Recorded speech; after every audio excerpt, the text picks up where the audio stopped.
Hey guys, it's Q&A Tuesday.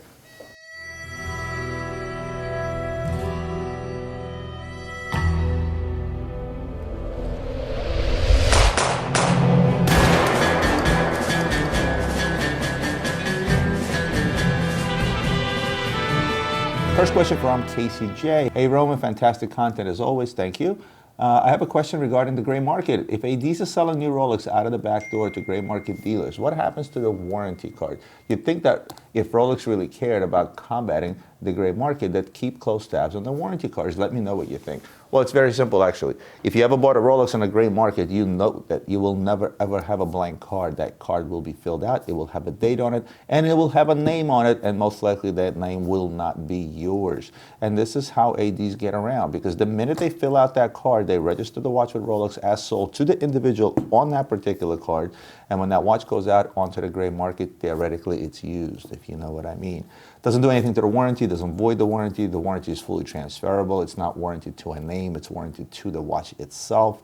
So if you're out there buying Rolexes in the gray market and you receive your watch, it's seemingly brand new, there's a card there and it's filled out by someone else's name, don't let that alarm you. This is just common practices, and this is how ADs get around the very question you just asked me.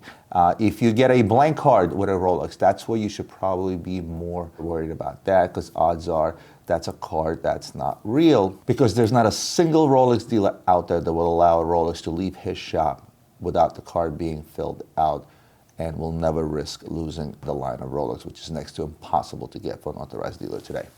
Hope that answers your question.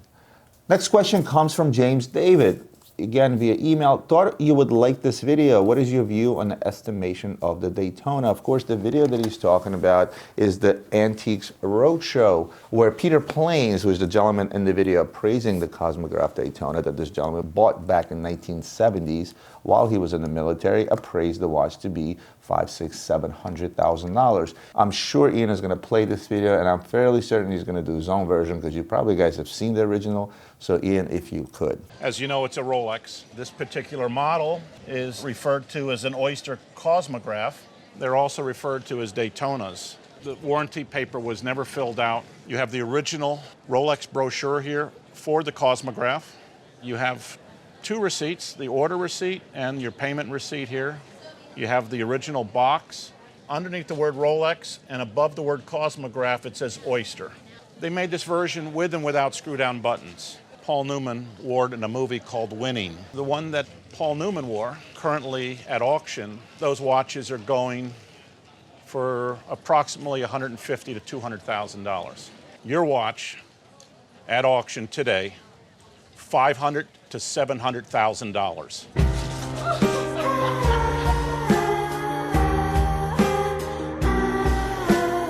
Thanks for that, Ian. I hope you guys enjoyed Ian's take on that video that literally went viral from the Antiques Roadshow. And I'll link the original video below as well. So the gentleman in the video is Peter Plains, somebody who's been in the business for a long time, way before my time. I first met Peter probably about 15 years ago. He's a foremost expert on all things vintage with a specialty in pocket watches. Peter Plains probably has bought and sold some of the most important pocket watches out there, and he's a wealth of knowledge when it comes to vintage watches as well as vintage pocket watches. A guy I can call on from time to time. He's kind of semi-retired right now. He's been in this business for a long time, and I guess he decided it's time for him to relax a bit. But in either case, what do I think about his estimate of this Daytona?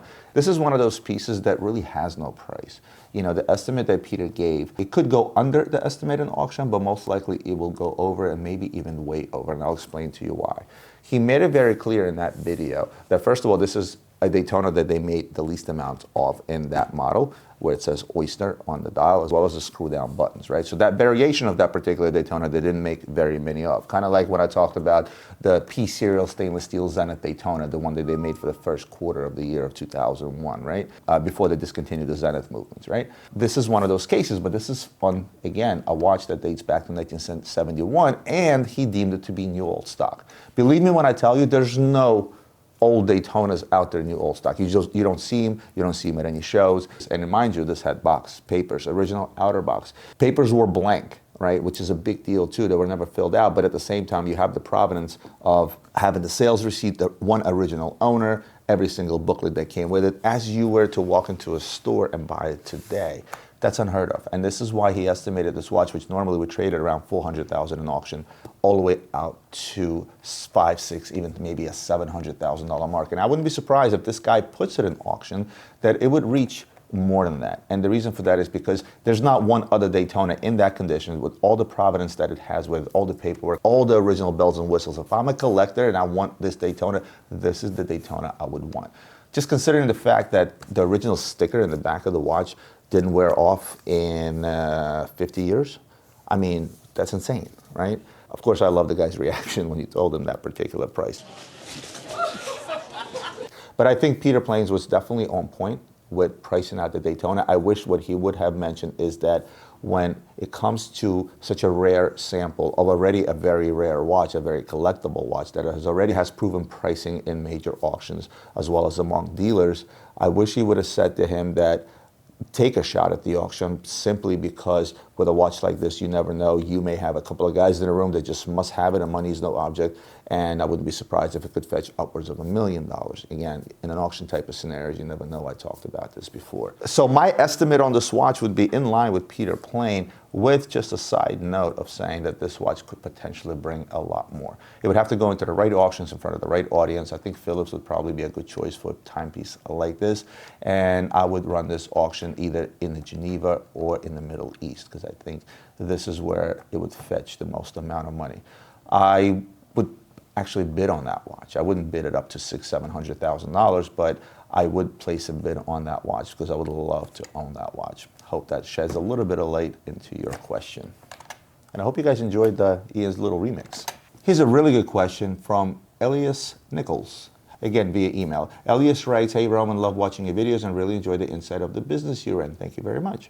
Quick question for you. Being a high-end luxury watch dealer, do you feel obligated to always wear nice pieces in order to maintain an image? For example, would you ever wear a lower-end piece like an Oris or some micro brand just because you like it?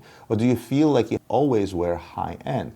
Maybe it's the case of once you have worn the best, that's the only thing you will wear. But as someone who has mostly micros, the thought came to my mind, would Roman even wear this? Thanks a bunch. This is a great question. It gives me an opportunity to be honest with you. I guess it kind of goes in line with age, years in business, money not going to your head. And the one biggest thing that I've told you guys in the past that I've always struggled with in the beginning especially is modesty, right? Being humble for that matter. Having come from nothing and being raised in a 400 square foot apartment to then going on and becoming successful and making a living that I have never made before, I did lose my mind some time back. You know, I started buying up unnecessary things, a lot of material things, and that lasted about 6 months, and I came back down to earth realizing, listen, that's not really me, and you got to stay humble. And watches sort of follow suit. So when I was starting out in the business, I would wear all these fancy tourbillons and watches I couldn't really afford at the moment to actually hold on to, right? But then again, that went away. As soon as that craziness or that money going to your head thing sort of went away, and I came back down to earth, as I said, and decided to be myself again. And then I became picky. I do what I preach. I tell you guys all the time, buy what you like first and foremost, wear what you like first and foremost. So there's really no rhyme or reason to me wearing a particular watch. The other day on one of the episodes, I was wearing a show part that's like a $2,500 watch, right? Again, still a far cry for, let's say, from micro brands, those that are $100 or $200 watches. But I also have watches that are worth $150, $200. I have the original Seikos. Matter of fact, hold on a second.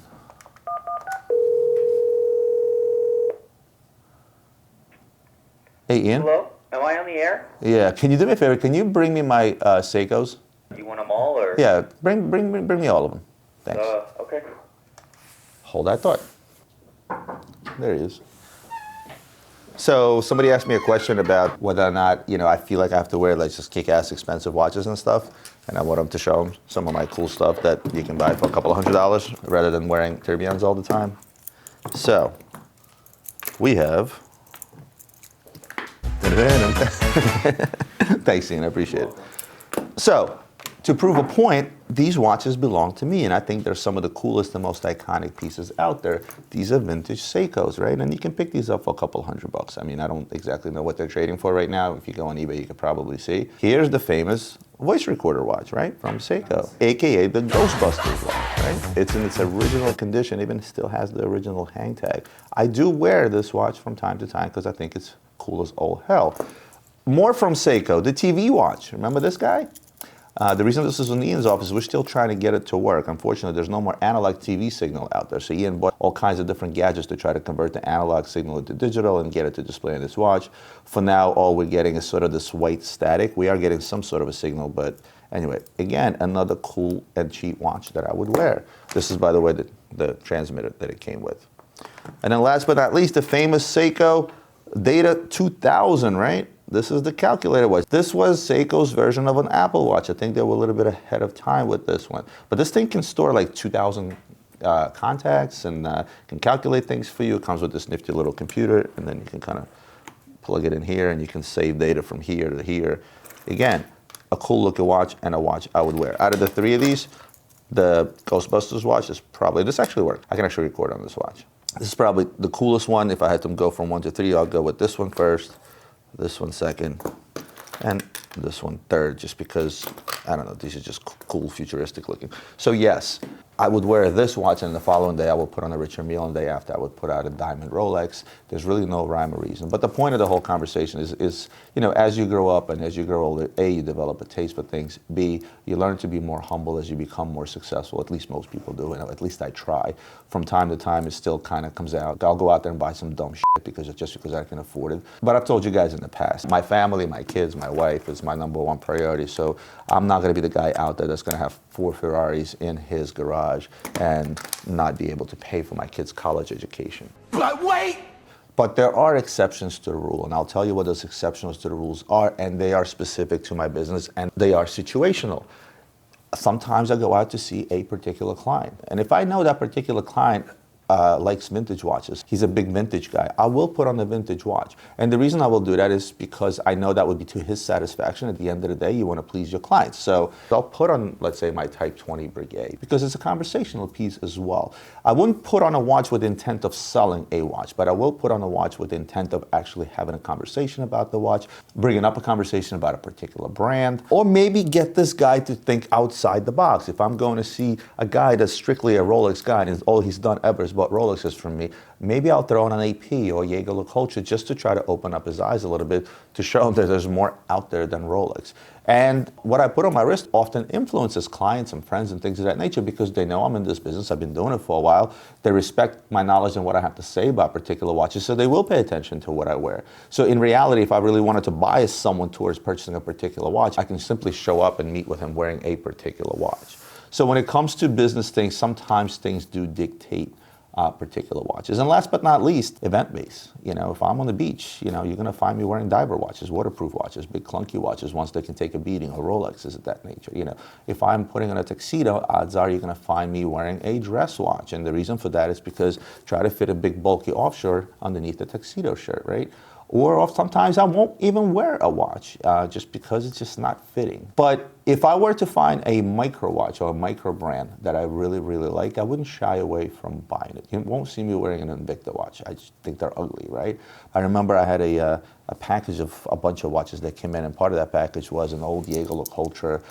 It looked like a Jetsons watch, and it was a $250 watch. It's all the watch is worth, unfortunately, really, because I think a lot of the vintage watches out there are really, really underpriced. But I ended up keeping it because I thought it was a cool looking watch, you know. And again, I didn't like that watch any less than, let's say, I would like a particular Royal Oak or my vintage sub that I'm wearing today.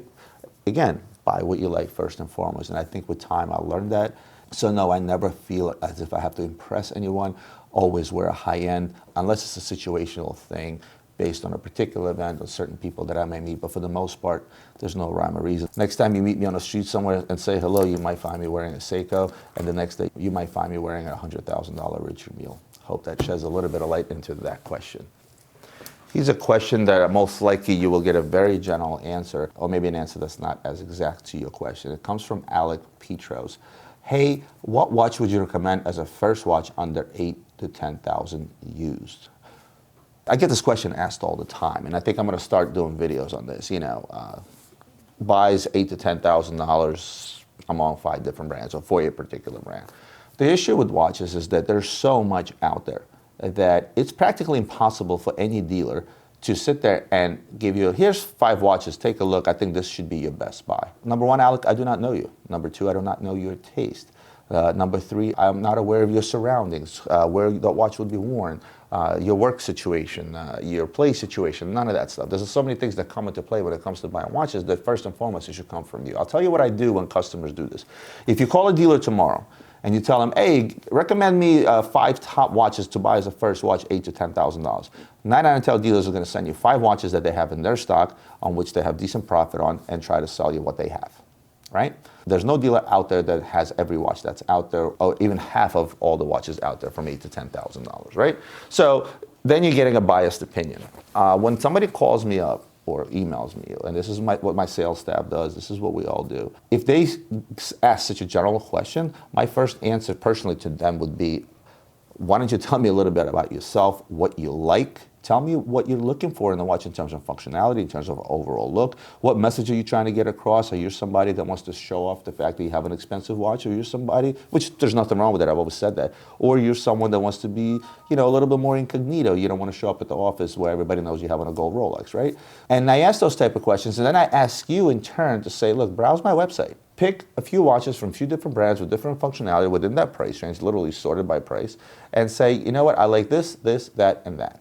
Once I get that information, once I learn a little bit about you, and I get sort of that list that you have, at that point I can start recommending, based on what you pick and based on what you tell me about yourself and how you're going to be using the watch, I can tell you, well, you don't need this, you definitely should look at this, that, and the other, and this is why. And this is where I feel is the best value for the money. That's how I go about approaching a question like that. It's sort of like process of elimination, if you will. Because at the end of the day, without knowing who you are, and most of the time we don't know who our clients are. We get contacted via email, live chat on our website, phone call into the office, right? Rarely does anybody come in here.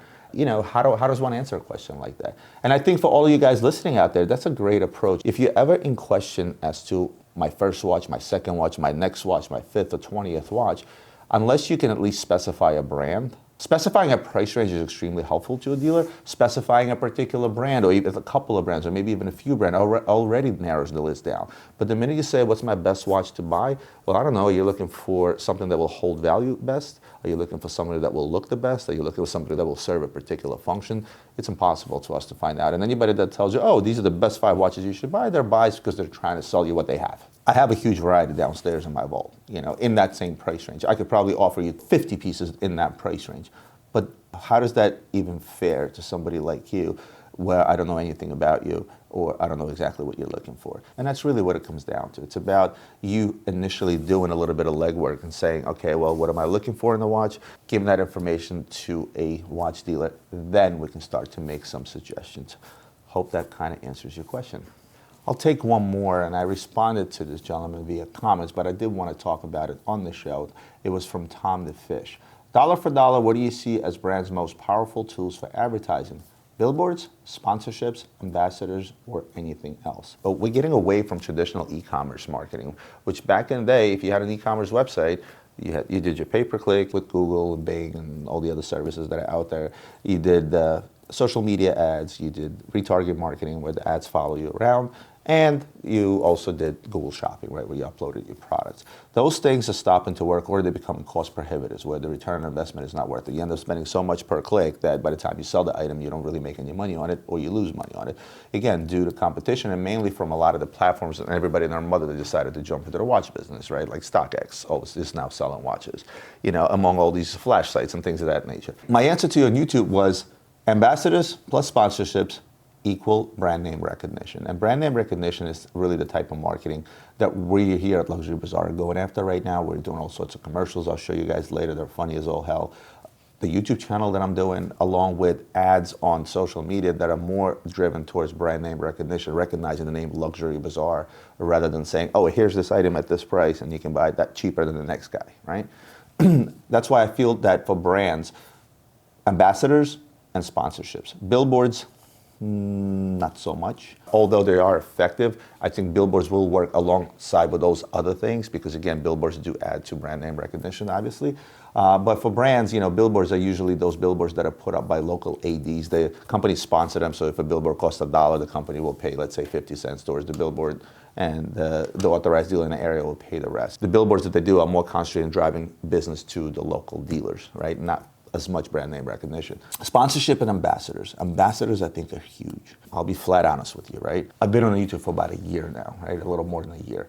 And you have no idea how many of you guys, I'm sure you know who you are, have come up to me on the street already, took a picture with me, wanted to say hello, recognize my face, right? And by the way, if any of you guys see me on the street or you see me somewhere, I do travel all over the world, so odds are you will bump into me somewhere. Don't be shy, come up to me, say hello. I love meeting and greeting my YouTube fans, because remember guys, I stare at a camera and a bunch of lights, where you guys get to see my face and hear me talk. So whenever I get a chance to have human interaction with a fan, especially from YouTube, I will always take the time to do so. So ambassadors, me versus, let's say, somebody like Rafael Nadal.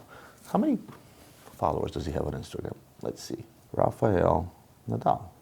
Rafael Nadal has 8.6 million followers on Instagram alone.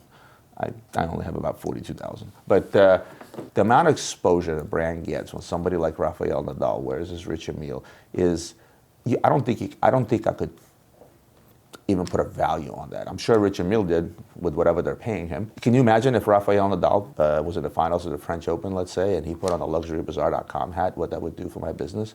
It's effective. It's extremely effective. People love car legends, basketball legends, tennis legends, swimming legends. It doesn't matter. If you are a celebrity or a legend in your own right, whether you're a movie star or a sports star, and you're branding something, it's about as effective as it can get. You know, when Rolex sponsors certain tennis tournaments and things of that nature, when that branding is everywhere, it's in front of you, it's in front of millions of people on TV, it's in front of a lot of people who are there physically at the event, and then that carries on with ambassador.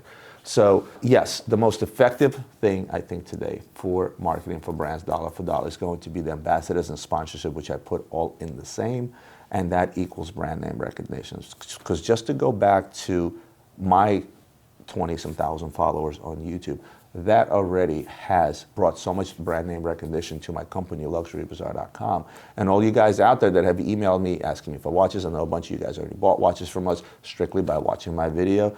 Imagine if I didn't have 20,000 followers. Imagine if I had 8.6 million followers like Rafael Nadal. How effective would that be for my company overall? And even though I always say this is not why I opened up this channel, I love doing this just to do this. Even if it didn't bring any return on investment, I would still do this. I like doing this, right? I love doing my vlogs. It's probably my favorite too. But ambassadors are very, very effective, and alongside sponsorships as well. We as a company sponsor a lot of local events. For example, a local police station, every year we sponsor their golf event. Do I get any business out of it because my sign's everywhere? Probably not. We also sponsor a lot of like junior soccer teams and baseball teams and that. We'd do that just to do it, just to sponsor it. It's not giving us the brand name recognition that we would want to get out of it, but again, we're doing it to help the local community and not to get brand name recognition out of it. Even still, I've had people call me, it's like, hey, I saw your sign at the local soccer event from team such and wanted to buy a piece of jewelry from you, you know. It does work, regardless of what the intent is initially. Now imagine if tomorrow luxurybazaar.com had the money to sponsor the Super Bowl. Can you imagine what kind of brand name recognition that would bring forth? It's a powerful, powerful thing in the world of marketing. This is what we've been strongly pursuing within our marketing department. And you guys stay tuned for some really kick-ass commercials that we made here. I will make you guys preview those first before we go running them on the internet. So, Tom, hope that answers your question, guys. That's it for me today. As always, hit the like button, subscribe if you're not subscribed, notification bell, and share this video with all your friends who think may like this to help my channel grow. And I'll see you guys next Tuesday.